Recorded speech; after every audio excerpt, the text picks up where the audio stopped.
ወመንፈስ ቅዱስ አሐዱ አምላክ በልዑል አምላክ በሕያው እግዚአብሔር ፍጹም ሰላም እንደምን ሰነበታችሁ? በዚህ ጉባኤ መካከል እግዚአብሔር ለኛ የፈለገውን ትምህርት እንማራለን። የምንማርበት የትምህርታችን ርዕስ የትውልድ ምልክት የሚል ነው። ይህን ቃል የምናገኘው በሁለተኛ ጢሞቴዎስ ምዕራፍ 3 ቁጥር 1 ጀምረን ስናነብ የሚገኝ ቃል ነው። ዓለሙ እያረጀ አሮጌ የሆነ ሲመጣ የዓለሙን ማርጀት የዓለሙን የዕድሜ እንደ ሸማኔ መወርወሪያ ወደ ሞት ወደ መጠቅለያ ወጣ ፈንታ እየሮጠ የሚሄድበትን ምልክት የሚያሳይ የትውልድ ምልክቶች አሉ። ይሄ የትውልድ ምልክት ሲናገር ምን ይለዋል? ጳውሎስ ለጢሞቴዎስ እየመከረው ነው። ወባህቱ ኡቅ ከመ ይመጽአ ዓመታት እኩያት በደሃሪ መዋዕል፣ በመጨረሻው ቀን አስጨናቂ ዘመን እንደሚመጣ ይሄን እወቅ። ዘመኑን አስጨናቂ የሚያደርገው ቀኑን ክፉ የሚያደርገው ክፉ ትውልድ ነው።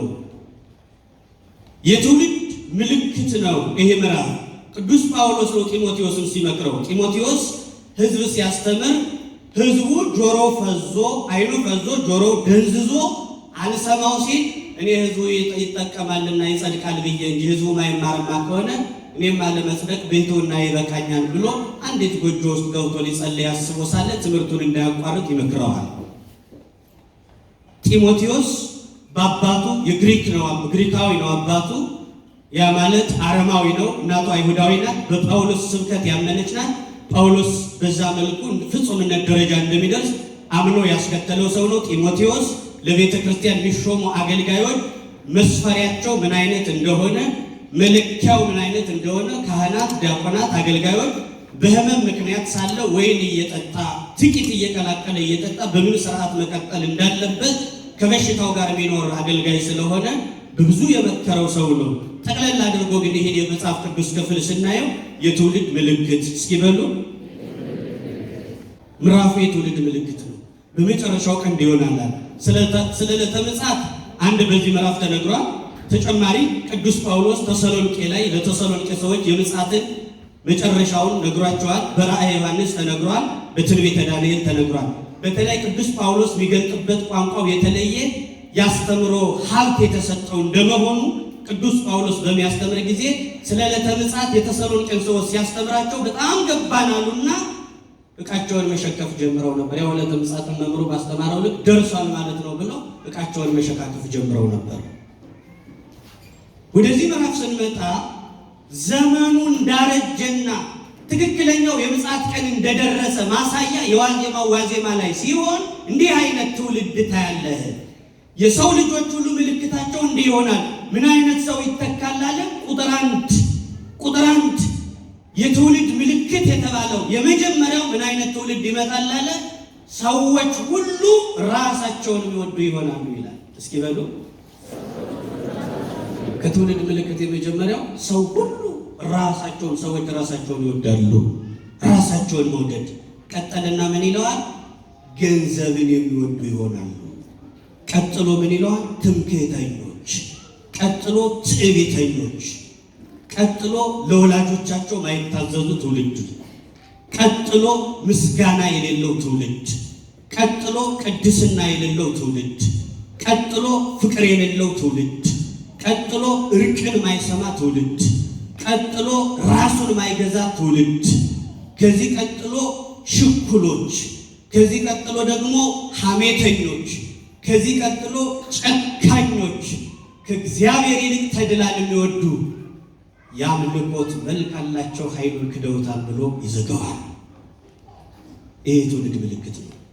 እንዲህ አይነት የትውልድ ምልክት ያየው እንደሆነ ዘመኑን ክፉ ያደረገው፣ ቀኑን ክፉ ያስመሰለው፣ አዲሱን ዘመን አሮጌ ያስመሰለው በኃጢአት ያረጀው ትውልድ ነው።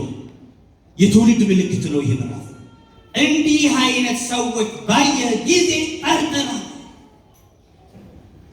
ትውልዱን ተከታተሉ፣ ከቃሉ ጋር መዝነው። የትውልድ ምልክት አለው። ሰዎች ሁሉ ራሳቸውን የሚወዱ ይሆናሉ። ራስ መውደድ ምንድን ነው የተባለ በመጽሐፍ ቅዱስ? እኔን መከተል የሚፈልግ ራሱን ይካድ ተብሎ በተጻፈበት በቅዱስ መጽሐፍ ውስጥ ራሱን የሚንከባከብና ራሱን የሚያመልክ ራሱን የሚወድ ራስ መውደድ ማለት ሁሉ ለኔ ሁሉ ወደ እኔ ሁሉ ከኔ ውጭ ሚል ሰዎች እንዲህ አይነቱ ነገር ሲገጥማቸው የገለጹበት ቋንቋ ምን እንደሆነ ታውቃላችሁ? አህያ እኔ ከሞት ሰርዶ አይብቀኝ። አሁን እችን አህያ ማን ኢንተርቪው አድርጓት ነው? ልብ በሉ፣ አልተናገረችም፣ የጠየቃትም የለም። ግን አህያ አበላሏ ይነግራል። ከኔ ውጭ ያለች ይመስላል።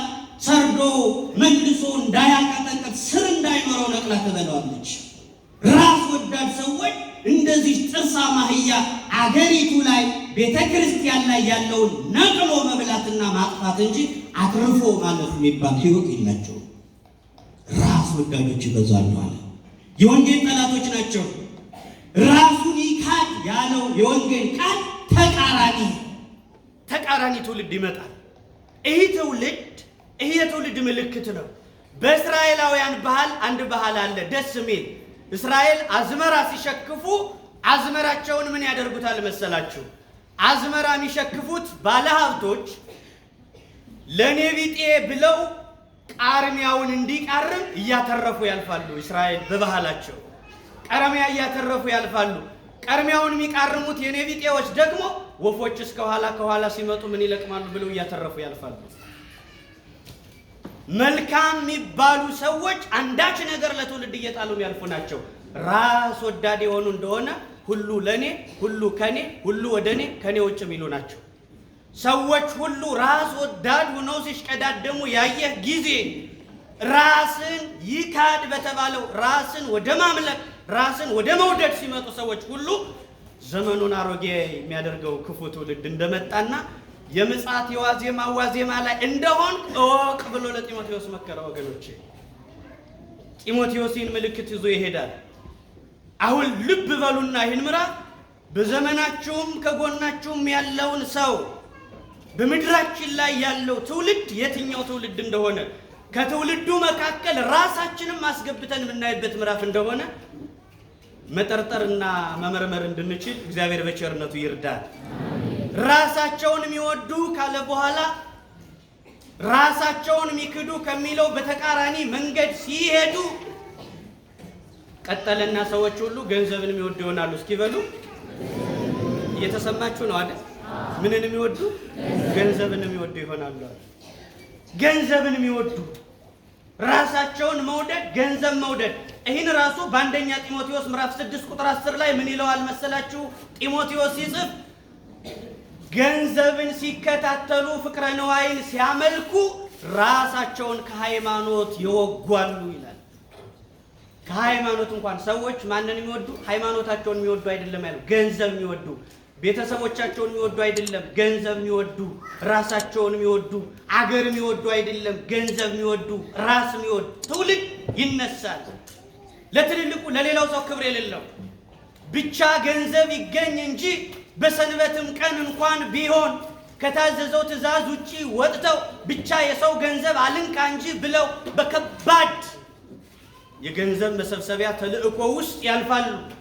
ብቻ ቤተክርስቲያን ብቀር የሰው ገንዘብ አልንካ እንጂ እያሉ ከሰረቁት አምጥተው ግን ለሙዳየም ለቤተክርስቲያን ምጽዋት አስገባን ብለው የሚያስጨበጭቡ ዋልጌዎች ይመጣሉ።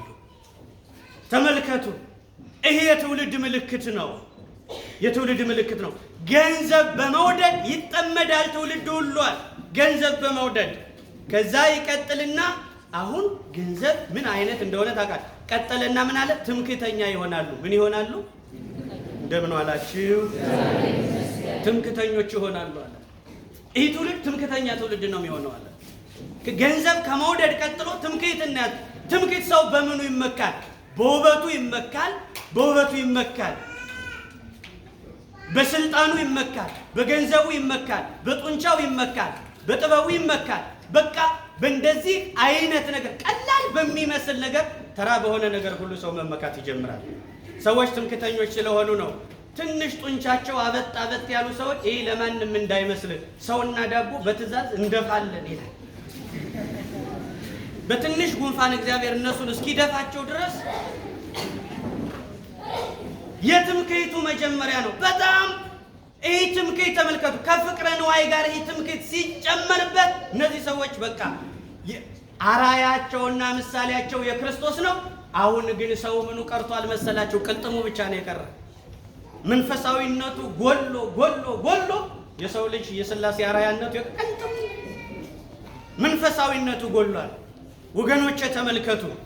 እያንዳንዱ ትምክህተኞች አሁን በዚህ ዘመን እንደምን ዋላችሁ? ትዳር ያለው መልከኛ ነው መልከ ጥፉ ነው? በዚህ ዘመን ትዳር ያለው ሰው መልከኛ ነው መልከ ጥፉ ነው? እስቲ ጎረምሳው መልስ። እስኪ የተበደል ካለ መልስ። ለዚህ በሉ እንጂ ሁሉም መልከኛ ስለሆነ አይመልስም። ልብ በሉ። በዚህ ዘመን በጣም በእውቀት አደጉ የተባሉ ሰዎች ወደ ፍልስፍና ጠጋ ብለው ትዳር የላቸውም። በጣም አዋቂ ተደራራቢ ዲግሪ ያላቸው ሰዎች ትዳር ውስጥ አይገቡም። ለምን? በእነሱ ዲግሪ ልክ የሆነች ሴት እስክትገኝ ድረስ መከራቸውን ይበላሉ። ሀብት ያላቸው ሰዎች ሀብታቸውን ጥግ አድርገው በዝሙት ያብዳሉ እንጂ ትዳር አይፈልጉም። ምንድን ነው ምክንያታቸው? ትምክህት አለባቸው። እንዴት ይህን ያህል ንብረት ይዤ ይህን ያክል ጥቁር መኪና አሰልፍ የምውል እኔ የማንን ምስኪን እንዴት አገባለሁ ይላል። ትምክህታቸው ይገድባቸዋል። ገንዘባቸው በእነሱ ገንዘብ ልክ የሆነች ሴት እስክትመጣ ድረስ ገንዘባቸውን ሲከተሉ ይሄው 50 ዓመት ሞላቸው። ይሄው 50 ዓመት ሞላቸው። ሚስት ተፈልጎ ሲገኝላቸው ቤት አላት ይላል። እንዲሁ ባይሆን ተደራጅታለች ይላል። እና እሷ ሳትደራጅ ብትቀር ሳይደራጅ ሊቀር ነው። ምንም በቃ ዲግሪ ያላቸው ሰዎች እንዴት ያልተማረች ሴት አገባለሁ? ይሄን ያክል ዲግሪ ሰብስቤ ዶክተር ካልሆነች እሷስ ምን ልዩነት አለው ይላል። ወደ ትምክህተኞችና ትዕቢተኞች እንዲህ አይነት በትዕቢት ያበጠ የጎረበጠ ትውልድ ካያችሁ የዘመኑ መጨረሻ ምልክት ነው አለ። የዘመኑ ምልክት ነው አለ። አያችሁ፣ በእናቷ ሽምብራ በአባቷ ባቄላ የሁለት ጥሬ ልጅ ኧረ እንዴት ትበላ ይላል። ያበጡ በትዕቢት በትምክህት ያበጠ ትውልድ አለ ወገኖቼ። ትዕቢተኛ ቦቀሎ ከጤፍ ማይፀን ዱቄት ይወጣዋል ብሎ ያስቡ። እነዚህ ሰዎች ያልተማሩ ሰዎችን ባለማግባት ከክርስትናው አፈንግጠው ከትምህርት ወጥተው ትዕቢታቸውንና ትምክህታቸውን ሲንከባከቡ ሙሽራ ሆነው ይኖራሉ። የላቸውም። በዚህ ዘመን አግብተው የወለዱ መልከጥፎች ናቸው። ምስኪኖች አንተ ትብስ አንቺ ትብሽ ተባብለው ትዳር መስርተው ዘር እየተኩ ያሉ እነሱ ናቸው። በመልክ የተሻሉ ሰዎች መልካቸውን ጥግ አድርገው በዝሙት ወድቀዋል። በተደራራቢ ዲግሪ ውስጥ ያለፉ ሰዎች ዲግሪያቸውን ጣዖት አድርገው ብቻቸውን እየተመለኩ ነው። አርጤምስ የምትባለዋን ሴት አስቧት። ወጣቶች ናችሁ እህቶቻችን አስተውሉ። ወጣቶች አርጤምስ የምትባለዋ ሴት በጣም መልከ መልካም ናት። እቺ መልከ መልካም የሆነችው አርጤምስ የተማረ ወንድ መጥቶ ሲጠይቃት መማር መልካም ነበር ግን መልክ የለህም ትላለች። ጥበበኛ መጥቶ ሲጠይቃት ጥበብ ቢኖርህ መልክና ገንዘብ ስለሌለ እኔ ግን የምፈልግ ባለመኪናውን ባለቤቱ ነው። እውቀትም ገንዘብም ውበትም አንድ ላይ ያለውን ሰው ነው የምትፈልገው። ሶስት አይነት ሰው መጣላት። መልከኛ ሲመጣ መልክ ብቻ ነህ አለችው። ጥበበኛ ሲመጣ እውቀት ብቻ ነህ አለችው። ሀብት ያለው ሲመጣ ሀብት ብቻውን ምን ያደርጋል? ሶስቱን በአንድ ትፈልጋለች። አርጤምስ በትዕቢት አምጣለች። መልኳት መልካ ቀናን ከደም ግባት ያላት ውብ ሴት ናት። ውበት አላት፣ ሌላ የላትም። ውበቷን ጥግ አድርጋ ሶስት ነገር የያዘ ወንድ እስከሚመጣ ድረስ በትዕቢት አብዳ መጨረሻ ላይ ቆማለች። በቸስ የትዕቢት መጨረሻው እንዲያለውና ጠንቋይ ጠየቃት። ቆርኔሌዎስ የሚባል ጠንቋይ አይኑን በጨዋጥቦ ሚስት ልትሆኚ ትፈልጋለሽን አላት። ደፋር አለችው። ለብዙ መልከኛ፣ ለብዙ ባለ እውቀት፣ ለብዙ ዶክተሮች፣ ለብዙ ባለ ሀብቶች ድርድር መኪና ሳልፌ አንተ ጠንቋይ ደፋር አለችው። አንቺ መከበር አይደል እንደምትፈልጊው እንድትከበር ያደርግሻለሁ አላት። እስኪ በል መጀመሪያ አስከብረኝና ለይ የክብሩን ጥግ አለች። አዎ ጠንቋይ ምን ቸገረው? አጋንንትን በምሳቡ ስቦ ክርታት ጻፈ። ለአርጤምስ ያልሰገደ ቤቱ ይተኮሳል፣ ንብረቱ ይወረሳል ሚል ደብዳቤ ክርታት ጽፎ ለአጋንንት ሰጠና ሕዝብ በማስተምርበት ላይ ከሰማይ ወርውሩልኝ አለ። ከሰማይ ወረቀት ሲወረውሩት ገልጬ ላንብበው እሻ ገልጦ ሲያነበው ይህ ወረቀት ምን ይላል መሰላችሁ? ለአርጤምስ ያልሰገደ ቤቱ ይተኮሳል፣ ንብረቱ ይወረሳል ይላል። እንግዲህ ለአርጤምስ ሰገድኩላት ከሰማይ እግዚአብሔር ምልክት ከሰጣት ብሎ እንደ ዳውጃ መሬት ላይ ተነጠፈላት። ህዝቡ በሙሉ እሱን አብነት አድርጎ መስገድ ጀመረ። ከዚህ በኋላ ከሴትነት አልፋ ጣዖት ሆነች። አርጤምስ ጣዖቱን አቆመች። በኤፌሶን ብቸኛዋ ጣዖት ምትመለክ ቅዱስ ዮሐንስ ኤፌሶን ላይ ገብቶ ሲያስተምር አርጤምስ ቢሏቸው የዕለተ ዓርብ ፍጥረት ሰው ናት ብሎ በመናገሩ ቅዱስ ዮሐንስ መከራ ውስጥ ገባ። በበርሜል ባፈሉት ውሃ ውስጥ ዮሐንስን ቀቀሉት እንደቦቀሉ። ለምን? አርጤምስ ጣዖት ናት፣ ሴት አይደለች። ሴት ናት፣ ተራ ሴት ናት፣ ጣዖት ናት፣ የዕለተ ዓርብ ፍጥረት ናት፣ አምላክ አይደለችም ብሎ ስላስተማረ አያችሁ። ይሄ ትምክህት ወደ ጣዖትነት የወሰዳችሁ ሆይ ዲግሪያችሁን እያመለካችሁ ወይ ቅድስና የላችሁ፣ ወይ ትዳር የላችሁ፣ ወይ አልመነኮሳችሁ፣ ወይ ጓደኝነታችሁን እጮኝነታችሁን አላከበራችሁ፣ ወይ አላገባችሁ። የእናንተ እውቀት አንድ መስመር ነው ወገኖች። ሁሉም ሰው በማያውቀው መስመር በኩል መሀይም ነው። ዶክተሩ ፓይለት አይደለም፣ አያበርም፣ በዛ በኩል መሀይም ነው። ዶክተር የተባለው ሰው ውሃ መዋኘት ማይችል ከሆነ በዛ ሙያ መሀይም ነው። አንድ ሙያ ነው ከፍ ያደርጋችሁ። እመኑን። የቤተ ክርስቲያን ጋብቻ እንዴት ነው የተፈቀደ ካለ ፍታ ነገር ሀብታም ወንድ ደሃ ሴት ያገባ። እስኪ በሉ እስኪ ባይሆን ተናግራችሁት ሆነ ነው ማታገባ ይባላል። ከስቶቭ ጋር ተጋብቶ ይሁን ወንድ ወደ ቤቱ ሲገባ ትዳር የለውም። ስቶቭ ይለኩሳል። በቃ እንደው ሽሮውም አበደና ሴት ከሚያሳምረኝ ወንድ ይበጥብጠኛል። ለነገሩ ለዘይት አያዝንም ታውቁታላችሁ። ሴት የሆነች እንደሆነ ዘይት ውስጥ ይጨመር ድረስ አከናቷል። ወንድ ነገር ቢነጋ ባይነጋ ምንም አሳቤ። ትምህርቱ ምንድን ነው? ሀብታም ወንድ ሆይ ባይለጸጋ ሴት አትፈልግ፣ ዳውን አግባ። ለምን? ባይለጸጋው መለኮት ሩቅ ዱቅ የሆነውን ስጋ ተዋህዶታል። ጋብቻ ተዋህዶ ነው አለ። አያችሁ፣ ጋብቻ ተዋህዶ ነው። ክርስቶስ ብትበልጥ አንተ ከባይለጸጋው ከመለኮት አትደርስም። ስለዚህ አንተ የተፈቀደልህ ሀብታም ከሆንክ እንደ ክርስቶስ ድሃዋን ሴት በልጠህ ታገባ ዘንድ ነው። በአንጻሩ መልከኛ የሆን ወንድ ሆይ መልከ ጥፏን ስታገባ ነው የመለኮት ምሳሌ ነው።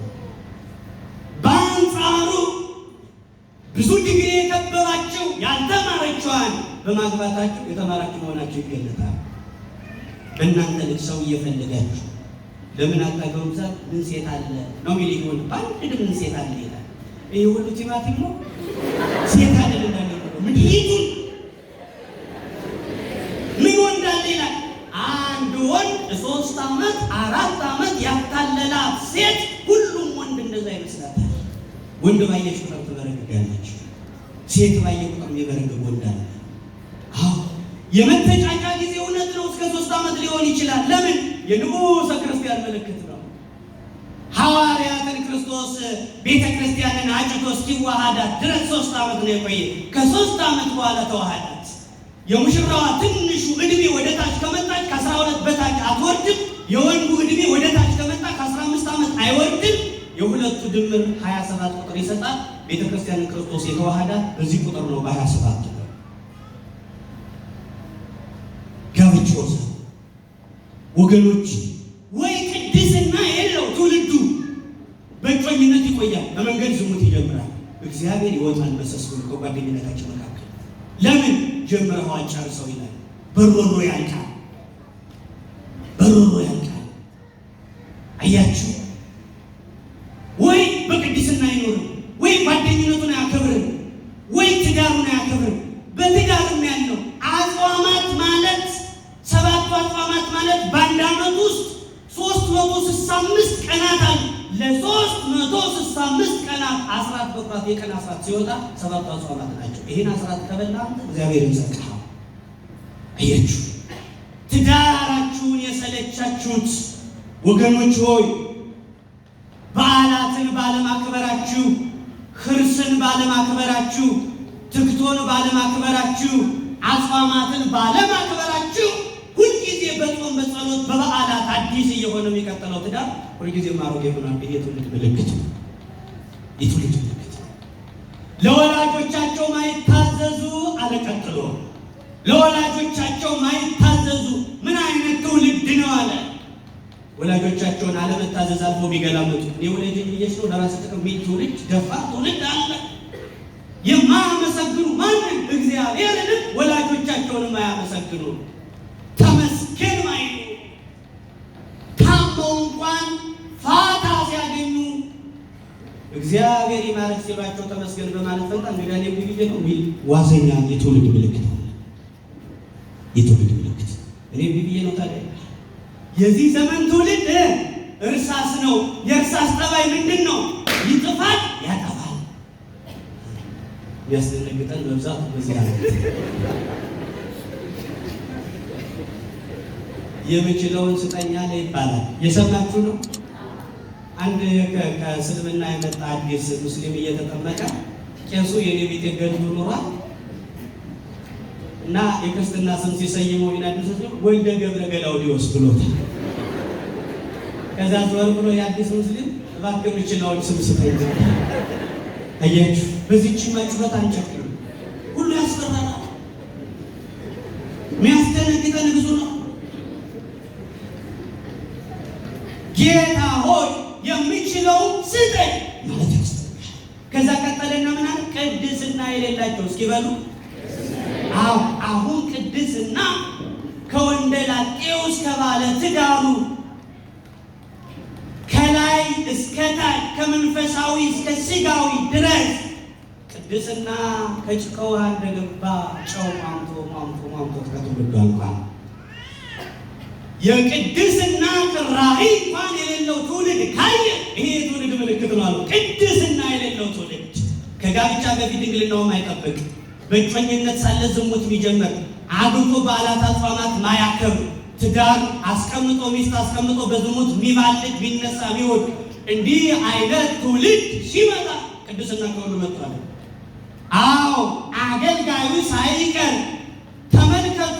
ሁሉ ቤት ካራምቡላ ቤት ተቆርቁሮ ቢውል ዲያቆን ጠዋት ላይ ቤተ መቅደስ የሚያረፍድ ከተሰዓት ደግሞ ሳይውል በየሁሉ ቤቱ በየመጠጥ ቤቱ ተቆርቁሮ ጠርሙስ የሚያጋጭ አያችሁ። ይሄ ቅድስና ጉድለት ከላይ እስከ ታች ሲወርድ ምን ምልክት አያል? የትውልድ ምልክት ነው። የትውልድ ምልክት ጠዋት መንፈሳዊ የምንመስል ሰዎች አለ። አባ ጊዮርጊስ ምን አለ? ጌታ ሆይ አራት ነገሮች እለምንሃለሁ። የመጀመሪያው ቀዳሚ ሰማይ ክርስቲያን መባል እፈልጋለሁ። መባል ማቀበል ነው። ወክርስቲያነ እኩን ክርስቲያን መሆን እፈልጋለሁ። ወክርስቲያነ ክርስቲያን ሆኖ መዋል እፈልጋለሁ። ወክርስቲያነ እህድር ክርስቲያን ሆኖ ማደር እፈልጋለሁ። ጠዋት ላይ ቤተክርስቲያን አርፍደው ጠዋት መንፈሳዊ መምሰልማ ረዳትና ሾፌር እንኳን ተመካክረው ጠዋት ላይ መዝሙር ነው የሚከፍቱት። ፀሐዩ ሞቅ ሲል ጭንቅላት የሚያዞር ሙዚቃ ያደርጉታል። በዛው ቅጽበት ጠዋት መንፈሳዊ መምሰልማ ምን ቁም ነገር አለው ወገኖች? መፈጸም ነው። ቅድስና እንደ ጮማ እንኳን ከትውልዱ አንዱ የተባሉ ሰዎች ሳይቀሩ ከቅድስና ጎለዋል። ቅድስና የሚባለው በጾም በጸሎት በምጽዋት በስግደት የሚመጣ እንጂ እንደ ጾታ በተፈጥሮ የሚሰጥ ጉዳይ ቅድስና እንደ ጾታ በተፈጥሮ አይሰጥም ወገኖች። በድካም ይመጣል። ጸጋ እግዚአብሔር በድካም የምትጨመረው አይዮ ይህ ትውልድ ተሳዳጅ ቅድስና ይላል። አባ እንጦንስ የተባለው መነኩሴ በቃል ስንጠራና እባክህ እስኪ እኔ መንኩሻለሁ፣ ሌሎች እኔን ተከትለው እየመነኮሱ ነው። ይህ ምንኩስና እስከ መቼ ነው ቅድስናው የሚቀጥለው? እስኪ ሱባኤ ግባና ጠይቅልኝ አለው ቅዱሱ መነኮስ። አባ እንጦንስን ሲጠይቀው መቃር ሱባኤ ገባና ፊቱን ደስ ብሎት ወጣ። ምንድነው ደስ ያለ ሲለው አንተ በጠፈር እየበረርክ ነጫጭ ርግቦች ጣራውን ይከተሉሃል አንተና ምንድነው ተርጉምልኝ ሲለው ያንተን አብነት አድርገው የሚመነኩሱ መነኮሳት በቅድስና ያጌጡ እንደ የተነደፈ ነጭ ርግብ የሚመስሉት ቅድስናቸው ነው አለ። ምን አለ እንኳንስ ደስ ይላል፣ ግን አንድ አይና ያስረግጥ፣ አንድ ምስክር ያስደነግጥ። እስኪ ደግመ ሱባኤ ገባለሁ። ደግሞ ሱባኤ ሲገባ ፊቱን ትንሽ ከፍ አድርጎ ወጣ፣ ጨብደድ ብሎ ወጣ። የሰው በፊቱ የልቡ በፊቱ ይገለጣል። አሁን ምን ሆን ካለው እነዛ ነጫጭ ርግቦች በታች በብሽሻቸው ነጭ ቀላቅሎባቸው ጥቁር ቀላቅሎባቸዋል። ነጭና ጥቁር ፀጉር የተቀላቀለባቸው ርግቦች ምንድናቸው አለው። ይህማ ጽድቅና ኃጢአት የተቀላቀለባቸው መነኮሳት ዘመኑ ማዕከላዊ ሲሆን እነዚህ ማዕከላውያን መነኮሳት ይመጣሉ። ያንተ ልጆች እያረጁ ነጩ ቅድስናቸው መጥቆር ይጀምራል። አንድ ጊዜ ከገዳም ሌላ ጊዜ ከዓለም ይሆናል። አንድ ጊዜ ዓለማዊ ሌላ ጊዜ መንፈሳዊ ይሆናል። እነዚህን ሰዎች ያየህ እንደው ዘመኑ እያማከለ ነው፣ ቅድስናቸው እየጎደለ ይመጣል። እስኪ ሶስተኛ ገብቶ ሲወጣ እያለቀሰ ወጣ። ምን ሆን ካለው እነዛ ቅድም መልካም ነበር፣ ቢያንስ ነጭ ነበረው፣ አሁን ፍጹም እንደው ተራጠቁዋል ርግቦች። የመጨረሻው የትውልድ ምልክት ላይ ሲደርሱ መነኮሳት ሁሉ ባህሪያቸው ጥቁር ይሆናል። እንደ ሕፃናትና እንደ ነገስታት ያገኙትን በጠዋቱ በጾም ሰዓት ቅምስ ማድረግ ይጀምራሉ። ያገኙትን ሁሉ ነገስታት ብዙ አይበሉ፣ ሕፃናት ብዙ አይበሉ፣ ግን ሰዓት ሳይደርስ ቅምስ ማድረግ ጠባያቸው ይሆናል። የአፍም ተድላ ደስታው ምግብ ቅምስ ማድረግ ነው። የአፍ ደስታው መብል መጠጥ ነው ወገኖች። በጠዋቱ ማዕድ የሚሰሩ መነኮሳት፣ ከቅድስና የጎደሉ መነኮሳት፣ ከነጭና ከጥቁርነት አልፈው የሄዱ ቅድስና እንደ ጨው የሟሟባቸው ፍጹም ጥቁር የሆኑ ይመጣሉ። አያችሁ፣ ይመጣሉ። ቀጠልና ምን አለው? ራሳቸውን አይገዙ ሰዎች ይመጣሉ። ሰዎች ምን ይላሉ? ዝሙት ውስጥ ገብተው ራሳችን መግዛት አቃተን ይላሉ። መጠጥ ውስጥ ገብተው ራሳችን መግዛት አቃተን ይላሉ። ደባል ሱስ፣ ዘረኝነት የሚባል ክፉ ወጥመድ ውስጥ ገብተው ከዚህ ሱስ መውጣት አቃተን ይላሉ። የአልኮል ግሩፕ ጀምረው ከዚህ ግሩፕ መገንጠል አቃተን ማለት ይጀምራሉ። ለምን? ራሳቸውን መግዛት ያቅታቸዋል። እንዲህ የሆኑት ለምንድን ነው? መጀመሪያ አላሰቡበት። እንደምን ዋላችሁ? አያችሁ፣ እዚህ ደቂቀ ኬሬቢ እስኪ በሉ፣ እስኪ ደቂቀ ኬሬቢ በሉ። ደቂቀ ኬሬቢ የሚባሉ የኬሬቢ ልጆች አሉ። በኤርሚያስ ዘመን የነበሩ ናቸው። ኤርሚያስ ህዝቡን ሲያስተምር ህዝቡ አልሰማው ሲል በሬ ይጠምዳል። ሁለት በሬዎችን ይጠምድና ከህዝቡ ፊት በሬዎች ያንን ቀንበር ሰብሮ መሄድ ተስተካክሎ መሄድ፣ ቀንበሩ ሲቆነጠጣቸው ሲከብዳቸው አንገታቸው አቅቶት መሸከም ወዲያ ወዲህ ቀኝ ግራ ሲሉ ያይና ህዝቡ አያቸዋቸው እነዚህ በሬዎች እንደነዚህ በሬ አድርጎ የሚያስጨንቅ ጠላት ከባቢሎን ንጉሥ ከደነጾር መጥቶ አገሪቱን ይማርካታል ያስጨንቃቸዋል ብሎ ሲያሳያቸው አይ ለፍላፊ ነቢይ እያሉ ዝም አሉ። ኤርሚያስ ምን አለ? እንግዲህ ህዝብ ቢሰማኝ አብሬ መከራ ብቀበል ትሩፋት ነው፣ ካልሰማኝ ግን እዚህ ህዝብ ጋር መከራ መቀበል ሞት ነው፣ ከከተማው ልውጣ ብሎ ከህዝቡ ተገንጥሎ ሲወጣ የከተማው በረኛ ማረሚያ ቤት ጣለው። ማረሚያ ቤት ሲገባ ግን በማረሚያ ቤቱ ነው ምስጢር ተገለጸለትና አንድ መጽሐፍ ጀመረ። ባሮክ ልጁ ቢጠይቀው ሲሄድ ብር አምጣና ጻፍ፣ ዝም ብለህ ምስጢር ተገልጧል አለ። በመከራ ውስጥ ያሉ ሰዎች ለእግዚአብሔርና ለምስጢር ቀርበናቸው ወገኖች፣ በደስታ ውስጥ ካሉ ሰዎች ይልቅ በጭንቀት ውስጥ ያሉ ሰዎች ለእግዚአብሔር በጣም ቅርብ ናቸው። ያዕቆብ ድንጋይ ተንተርሶ ከምድር እስከ ሰማይ የሚያገናኘውን የሥጋውን ምስጢር አየ። አንድ የመኪና ቢያጆ ድንጋይ ቢሆን ባናቱ ላይ እየወረደ ቅዱስ እስጢፋኖስ ሰማይ ተከፍቶ አየ። ቅዱስ ዮሐንስ ደሴቷ ላይ ገብቶ ፍጥሞ ደሴት ላይ ሆኖ መንግሥተ ሰማያት በአዲስ ሙሽራ እንደ ሙሴ ድንኳን ተውባ ከሰማይ ስትወርድ አያት። የዓለሙን የመጨረሻ ዕጣ ፈንታ ወስዶ በመከራ ውስጥ ላሉ ድንጋይ ተንተርሶ ለተኛው አሳየ። በመከራ ውስጥ ያሉ ሰዎች ለእግዚአብሔር ቅርብ ናቸው። የመከራ ጀርባው ደስታ ነው፣ የደስታ ጀርባው ሐዘን ነው። ወገኖች ተመልከቱ፣ ራሳቸውን መግዛት ኤርሚያስን አልሰሙትም። ከዚህ በኋላ የኬሬቢ የሚባሉ ልጆች ይሄ ነገር መሆኑ አይቀርም ኃጢአት እንዳንሰራሉ ስጋ አንበላም ጠጅ አንጠጣም ብለው ራሳቸውን ጠበቁ። አያችሁ፣ ገና መከራው ሳይመጣ ከመምጣቱ በፊት ጠጅ አንጠጣም ስጋ አንበላም ብለው ራሳቸውን ከዚህ ክፉ ነገር ጠበቁ። እንዲህ እየሆኑ መኖር ሲጀምሩ ያ የመከራ ቀን እየቀረበ ነው። ስጋ ማይበሉት ለምንድን ነው? አሁን ስጋ በዚህ ጾም የማይበላው የእንስሳቱ አስተዋጽኦ ስጋም የተከለከለው ለምንድን ነው የሚባል? እንስሳት የሚራቡት በተራክቦ ነው። ሰው ደግሞ የእንስሳትን አስተዋጽኦ መብላት ሲጀምር እንደ እንስሳ ሩካቤ ይፈልጋል። በጾም ሰዓት ደግሞ ሩካቤ አልተፈቀደም እንደ ክርስቲያን። ባህታውያን ዳቦ አጥሰው ጤዛ ልሰው ድንጋይ ተንተርሰው ድምፀ አራዊትን ጸባጋንን ችለው ታግዘው የሚወርሷትን መንግስት ሰማያታት ከተሳለ ስለት ከነደደ እሳት ገብተው የሚወርሷትን መንግስት በጋብቻ ሰብአ ዓለም የሚባሉት እንዴት ነው የሚወርሷት ሲባል ጋብቻቸውን በማክበር አጽዋማትን በማክበር እንደ ሰማይ ተነጠቁባቸው በዛ መልክ ያልፋል። በአባቱ ቤት ብዙ ነገር ያለ ሰፊ አያችሁ። በዚህ ልክ ነው የሚያልፉት። አሁን እነዚህ ሰዎች ስለዚህ የእንስሳቱ አስተዋጽኦ የተከለከለው በሩካቤ በእንስሳት መራቢያቸው ሩካቤ ስለሆነ ሰው ከእንስሳት አስተዋጽኦ ሲዋሃድ በቀጥታ ወደ ዝሙት ነው የሚያመራው። እንኳን ከሚስቱ ከሌላ ሴት ወስደዋል። ስለዚህ ከእንስሳት አስተዋጽኦ ማር ለምንድን ነው ያልተከለከለው? ንቦች የሚራቡት ሩካቤ አይደለምና ነው። አያችሁ፣ የኬሬሚ ልጆች ከስጋ ተጠብቀው ኖሩ።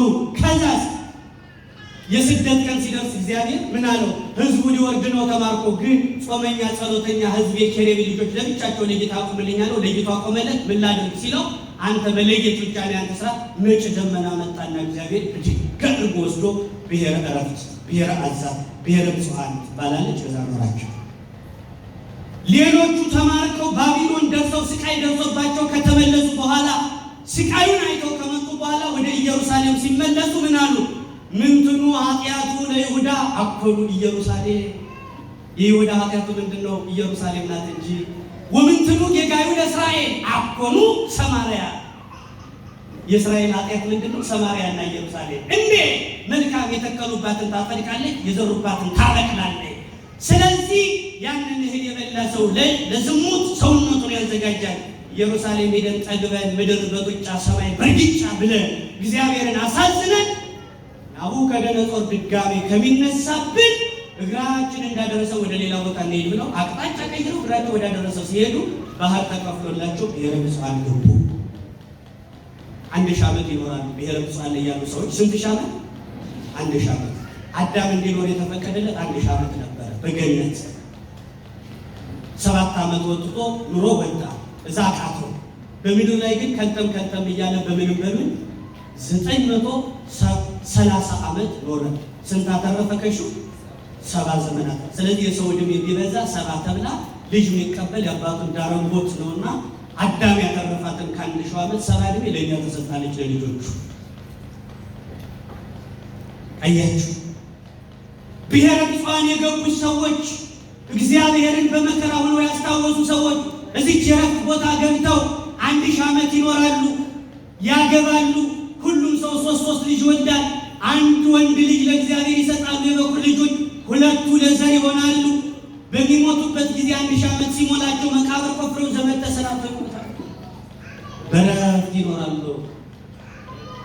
በወንዙ መካከል ሲያሻግራቸው የደሮ ላባ በሚያሰምጠው ባህር መካከል እግዚአብሔር ያሻግራቸዋል። በዛ ይኖራሉ። በመጾማቸው አስቴር በመጾሟ ምን አገኘች? ዘመዶቿ ከስቅላትና ከሞት እንዲያመልጡ የአስቴር ሰው ምክንያት ሆነ። ሙሴ 40 ቀን በመጾሙ 40 ቀን የቆየው ቆይታ ከተራራው ሲወርድ 5 መጽሐፍ ወጣው። ዮዲት በመጾሟ ድፍን እስራኤልን ለማጥፋት የተነሳው የዲያብሎስ ምሳሌ ሆነ ሆሎፎርኒስ የሚባለው ጠላት በዮዲት ጾም ተገደለ። አያችሁ፣ በክርስቶስ ጾም የውስጥ ጠላታችን ጠፋ። በውጫዊው ጾም ደግሞ በርቃን የቤተ ክርስቲያን ጠላት ርቃን ካቶሊካው ኬቄዶናዊው ባደረገው ውጊያ የቤተ ክርስቲያን ጠላት ፎቃ ድል ተመታ። የኛ ጾም በእነ ዳንኤል ጾም የናቡከደነፆር ሕልም ተፈታ። የኛ ጾም የሀገር ችግር ይፈታ ይሆን ወገኖች? እኛ እኮ ለምህላ የምንቆመው ለስነ ስርዓት ሆኗል። ለቅዳሴ የምንመጣው ለስነ ስርዓት ሆኗል። እመኑኝ፣ እንኳን ለሃይማኖት ለጨዋታም ሕግ አለ። ሩጫው የሚጀምረው ፊሽካው ሲነፋ ነው ከተባለ ከዛ በፊት የተጀመረው ሩጫ ይፈርሳል። ሩጫው የሚጀምረው ሽጉጥ ሲተኮስ ነው ከተባለ ሳይተኮስ ከተጀመረ ይደነግጣል። ኳሷ በእጅ አትነካም የተባለው ሕግ ተፈረሰ፣ ጨዋታው ይቆማል። ወገኖቼ እንኳን ለሃይማኖት ለጨዋታ ሕግ አለው። ሞኝ እንዳትሆኑ። ራሳቸውን መግዛት ያቃታቸው ሰዎች እኛ ጾመን መጨረሻ ላይ ግብረ መልስ ካጣ ራሳቸውን መጠየቅ ይጠበቅብናል። ወገኖቼ አያችሁ፣ ለዚህ ሁሉ ምክንያት ይሄ ያለ ጨካኞች ሰውን ሲገሉ ሙዝ እንደመላጥ ቀላል ሊሆንባቸው አይነት የትውልድ ምልክት አለ። በዚህ ዘመን አለ። ችኩል ትውልድ ምን አይነት ትውልድ ነው አለ? ለማመስገንም ለመንቀፍም የሚቸኩል ትውልድ አለ። ከፍም ዝቅም ለማድረግ ፍጥነቱ በዛው ልክ የሆነ ይህን ትውልድ ካየ ዘመኑ አርጅቷል፣ አልቋል፣ ዘመኑ ከፍቷል። አያችሁ፣ ሐሜተኞች፣ ጨካኞች እንዲህ ያለ ሄደና ከእግዚአብሔር ይልቅ ተድላን የሚወዱ አለና ሲዘጋው ምን አለ? ከእግዚአብሔር ይልቅ ተድላን የሚወዱ ካለ በኋላ የአምልኮት መልክ አላቸው፣ ኃይሉን ግን ክደውታል። ልብስ የተሸከሙ ሕይወት የሌላቸው መንፈሳዊና መንፈሳዊ የሚባል ሰው አለ። እንደምን አላችሁ? መንፈሳዊ በሉ እስኪ፣ መንፈሳዊ በሉ ደግሞ። መንፈሳዊ የሚባለው ሰውና መንፈሳዊ ይላል። መንፈሳዊ ማለት መንፈሳዊ መሳይ። ለምንድነው? ልብስ ተጭኖታል። ልብስ የተጫነ፣ ንግግር የተጫነ፣ ቀሚስ የተጫነ፣ ጥሩ ነገር የሚናገር መንፈሳዊ የሚመስል መንፈሳዊ መሳይ፣ ግን መልኩ ብቻ የቀረ አገልጋይ። አሁን እንዲህ ብሎ መንፈሳዊ ሰው እየበዛ ነው። ይህንን ነው ጠቅለል ሲያደርገው ምናለ አሮጌ ትውልድ እንደመጣ የዘመኑ ምልክት መንፈሳዊ ሰው ይበዛል። መንፈሳዊ የሚባለው ሰው ውጭው ሌላ ነው፣ ውስጡ ሌላ ሰው። ሁለት ሰው ነው መንፈሳዊ ሰው። መንፈሳዊ የሚባለው ሰው በቤተ ክርስቲያን ይኖራል፣ በቤተ ክርስቲያን ይኖራል። መንፈሳዊ ሰው በቤተ ክርስቲያን ይኖራል፣ በቤተ ክርስቲያን ይኖራል። መንፈሳዊ ሰው ለቤተ ክርስቲያን ቅርብ ነው፣ ለእግዚአብሔር ሩቅ ነው። መንፈሳዊ ሰው ለቤተ ክርስቲያን ለእግዚአብሔር ቅርብ ነው። ወገኖች የአምልኮት መልክ አላቸው፣ ኃይሉን ግን ክደውታል። ይኖር ይሆን? በዚህ መካከል እናንተ ነው የታገኛችሁ? ራስ ወዳዶች ናችሁ፣ ገንዘብ ወዳዶች ናችሁ፣ ትምክህተኞች ናችሁ፣ ትዕቢተኞች ናችሁ። ጥቁር መኪና የሚነዳው ነጭ መኪና የሚነዳውን ይልቀዋል። ይሄ መኪና ዞም ነው ቢት ያዘው ለተሻለ መኪና ያዘው ባያደናቀፈኝ። ያኛው ደግሞ ዝቅ ያለውን ሳይ ደግሞ ባጃጅ ሳይ ይሄ አረበሮ ጣልቃ የሚገባ ባጃጅ እንዳረበሮ ብያለሁ ይመጻል።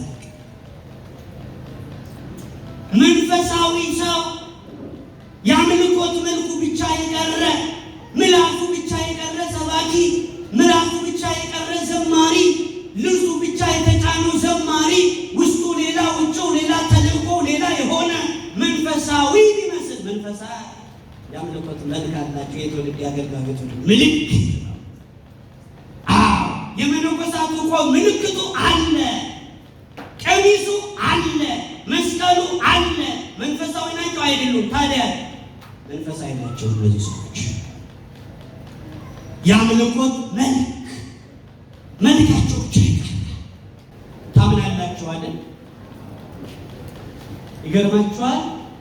የነቢያት መጽሐፍ ሲነበብ ነቢያት ይገኛሉ። ዳዊት ባለሀብቱ በገናው በሚደረደርበት ሰዓት ዳዊት በጸጋ ይገኛል። እሱ ከሌለ ነቢያቱ ራሱ እንባቸው ያፈሳል። አንድ ንባብ ሲዛባ ሲነበብ መጽሐፋቸው ገድላቸው ሲነበብ የተገኙት ቅዱሳን ቀለሙ ሲነጥብ እንባቸውን ያንጠበጥባሉ ተብሎ ተጽፏል። ዳዊት እመኑን በመካከል አለ። ዳዊት በመካከላችን አለ ወገኖች። እሱ የሌለበት አይደለም ይሄ ጉባኤ። ዳዊት ሳይታሰብ አይሆንም። አንዱ መምህር ከክላስ ውስጥ ወጣና ከውጭ ላይ ሆኖ አንድ የኮረፈ ሰነፍ ተማሪ ይዞ ከውጭ ናቸው። በክላስ ሰዓት ወጥቷል። ቀጥታ ከውጭ ነው ያለው እና ልጁን ምን አለው? እስኪ ሄድ ከክላስን ያለው እንደሆነ አይተናል።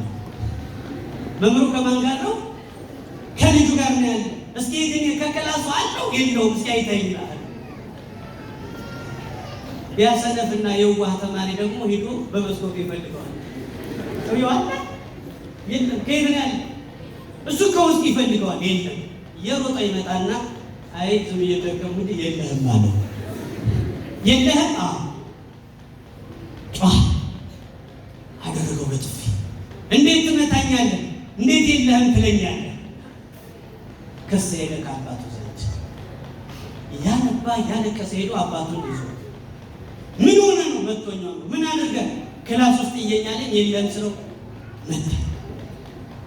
የሮጠ መጣና ለምን እንዲያለ እንዴት የለህም ይለኛል? የለህም ብለዋል ልጄ? አዎ። እና እሱ ከሌለኝ ቀን ምን እየሰራ ነው አንተ እዚህ ተቀመጥ? ከልጦ ወደ ማቱ ደግሞ ዳዊት የሌለበት ድካም አያችሁ። ከኋላ ያሉትን እንዳንረሳ፣ ዋናውን ምንጩን እንዳንረሳ ወገኖች። አያችሁ ሰው ይረሳል። ወጥ ቤቱን አስቡት። የሆነ ካፌ ላይ ቁጭ ብላችሁ ከውስጥ እሳት የሚነድባት ጭስ የሚጨስባት ሴት አለች። ከውጭ ላይ ደግሞ ሰው የሰራውን ወጥ ፍንድል ፍንድል እያለች ልታመጣ ሴት አለች። ሰው የሰራውን ወጥ ይዛ ትመጣ ይጣፍጣል ትላለች። ሰው በሰራው ወጥ መመስገን ትፈልግ። ቲፕ ለማን ነው የምትሰጥ? ለማን ነው? ውስጥ ላለችው እሳት ለነደደባት ለማን ነው? ውጭ ላለችው። መልካም ነው ስጡ ባካችሁ፣ ወደኋላ እጃችሁ እንዳታጥፉ። ለምን?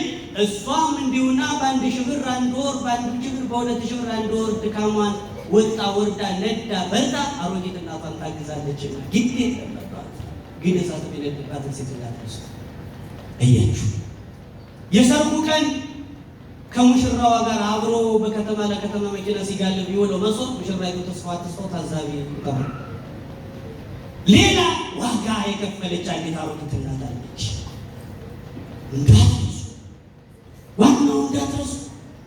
ስለዚህ ስንጠቀልለው የትውልድ ምልክት ራሳቸውን የሚወዱ ገንዘብ የሚወዱ ትምክህተኞች፣ ትዕቢተኞች፣ የማያመሰግኑ ወላጆቻቸውን የሚወቅሱ ቅድስና የሌላቸው ፍቅር የሌላቸው ችኩሎች፣ ራሳቸው የማይገዙ ሐሜተኞች፣ ጨካኞች፣ ከእግዚአብሔር ሊተላን የሚወዱ የአምልኮት መልክ ያላቸው ኃይሉን የካዱት እነዚህ ሰዎች ካየ ዘመኑ አጭቷል። ትውልዱ ተስፋ ቢስ ሆኗል። ይህ ትውልድ አሮጌ ትውልድ ነው። እናንተ ከየትኛው ናችሁ? ቅድስና ለመጉደሉ እመኑ፣ ሁላችንም ተጠያቂ ነን ወገኖቼ፣ ተጠያቂ ናችሁ። ልጅቱ ሱሪ እየለበሰች አስቸግራ ከክላስ ወላጅ አምጪ ተባለች። እናቷን ይዛ ሄደች። እናቷ ደግሞ ከልጅቱ የባሰች ቁጥጥር ያለ ሱሪ ለብሳ እናትም ልጅም በሱሪ ጧ ተረሱ። ወላጅ አምጪ አላልኩሽም? አምጥቻለሁ። የት አለች? እኔ ነኝ አለች ሱሪ የለበሰች። አንቺም ወላጅ አምጪ አለ። አሁን እግዚአብሔር ምን እንደሚል ታውቃላችሁ? አንተም ወላጅ አምጣ ሰባኪ ሆይ፣ በባለ ትዳር ሆይ አንተም ወላጅ አምጣ፣ መነኩሴ ሆይ አንተም ወላጅ አምጣ፣ እናንተም ወላጅ አምጡ። እግዚአብሔር ሁሉንም ወላጅ አምጣ የሚልበት ሁሉም የአምልኮት መልክ ያለው ኃይሉን የካደ ከመንፈሳዊነት ጎሎ መንፈሳዊ የሆነ ትውልድ ያለበት ክፉ ዓመት ነው፣ ክፉ ሰዓት ነው ወገኖቼ። እግዚአብሔር አምላክ የትውልድ ምልክትና አሮጌ ዘመን እንዳናስመስለው ወደ ቅድስና ይመልሰን። ይቆየን። ስብሐት ለእግዚአብሔር። አሜን።